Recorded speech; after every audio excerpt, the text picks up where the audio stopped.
is Stephanie, Talk Tales and Trivia. How are you this New Year's week? Yes, it's finally here. Well, it's almost here. Yes, another year down, a new year begins. You know, the ancient Babylonians are said to have been the first people to make New Year's resolutions some 4,000 years ago. They were also the first to hold celebrations in honor of the new year, though for them, the year began not in January, oh no, but in mid-March, when the crops were planted. During the massive 12-day religious festival known as Akitu, the Babylonians crowned a new king or reaffirmed their loyalty to the reigning king. They also made promises to the gods to pay their debts and return any objects they had borrowed. These promises could be considered the start of our New Year's resolution tradition. New Year's Day has always been kind of, well, a sad day for me. Perhaps it's the ending of the holiday season, which, as most of you know, I think is the most wonderful time of the year, as the song goes.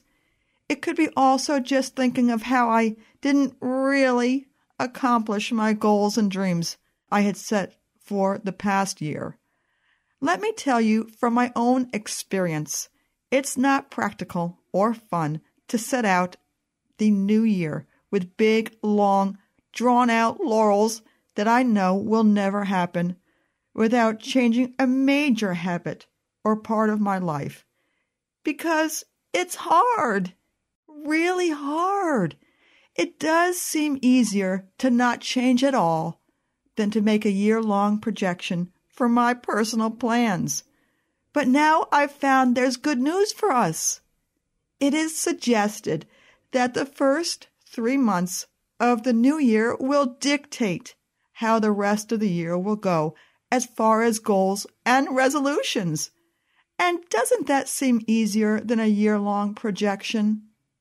Long-term goals seem so daunting and difficult for most.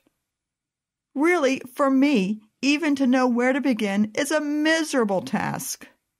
Experts say to start out with a bang and don't look back or doubt yourself. And don't wait. It seems imperative to start out the first week with your list of resolutions already in hand. Hit the ground running, as the old expression goes, and it's true in this case. Yes, well, making resolutions that are only for the first 3 months is good news for me. And maybe you too. I am going to try this year for the first time to know what I'm going to do in the first 3 months. Yes, for me, the 3-month plan seems more manageable. This will be better if it's well thought out, slowly and methodically. Don't rush.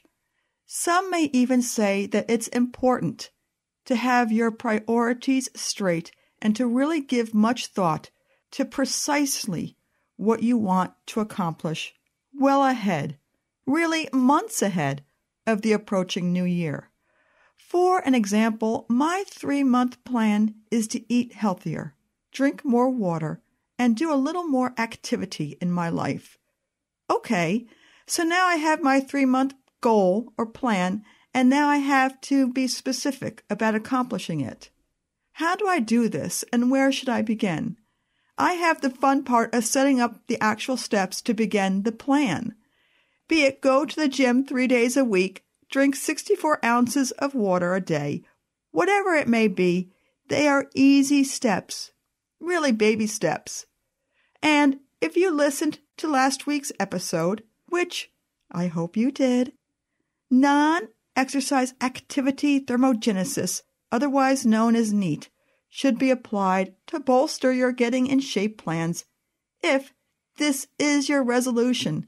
And by the way, getting in shape is one of the biggest New Year's resolutions there is and one of the hardest to start and maintain.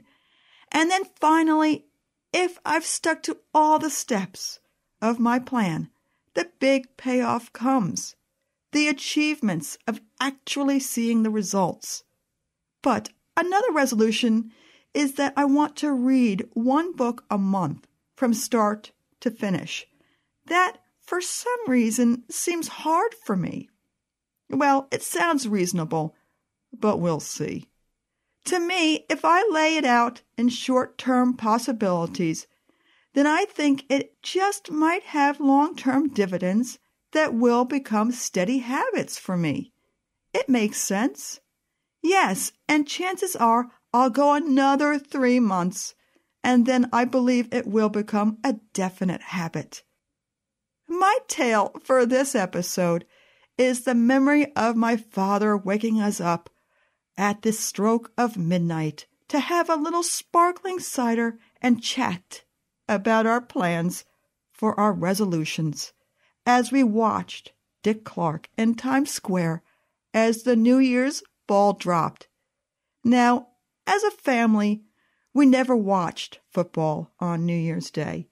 Thankfully, something I've always been grateful for.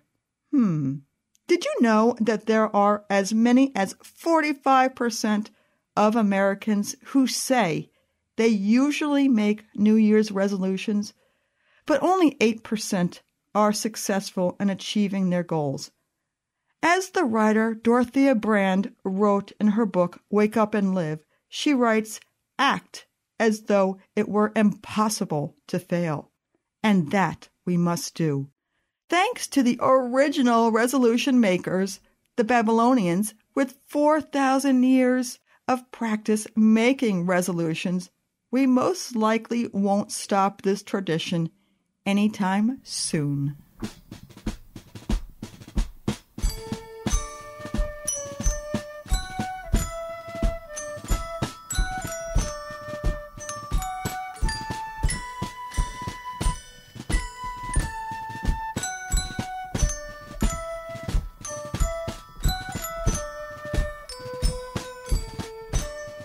Well, that is it for our New Year's episode. We at Talk Tales and Trivia wish you a very great New Year's Day. And start on those resolutions. Our research team is working very hard on the next topic, which will be fantastic. So tune in next week. See ya!